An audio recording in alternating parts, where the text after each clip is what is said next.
विपरीत योग क्या होता है कुंडली में, उसके संबंध में आज हम आपसे चर्चा करेंगे कि विपरीत योग जो होता है वो कहीं ना कहीं छठवें, आठवें और 12वें स्थान या हाउस या भाव या घर, काफ़ी एक ही के नाम है। तो जो कुंडली के भाव होते हैं, 12 घर होते हैं, उसमें से छठवां, आठवां और 12वां जो भाव होता है कुंडली का, उनसे रिलेटेड होता है विपरीत, जैसे हम विपरीत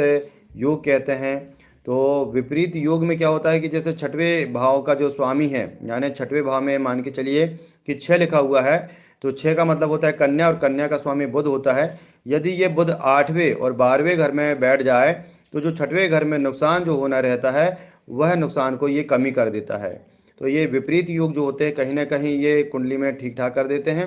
12वें भाव के जो राशि स्वामी होते हैं वो यदि एक्सचेंज हो जाते हैं आपस में, छठवें का जैसे 8वें में बैठ जाए, या 8वें का छठवें या 12वें में बैठ जाए, या 12वें का छठवें 8वें में बैठ जाए, तब यह कुंडली में विपरीत योग बना देते हैं। और जब विपरीत योग होता है तो विपरीत योग में जो है व्यक्ति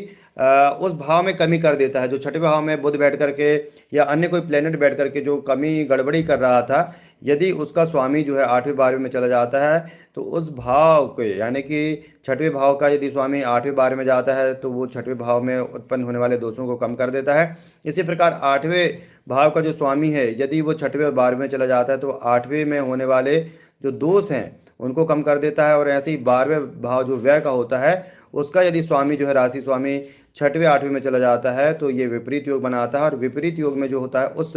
विशेष जो भाव का स्वामी का जो नुकसान देने वाला फल होता है वो थोड़ा सा कम हो जाता है। तो इस प्रकार विपरीत योग के बारे में हम आपको जानकारी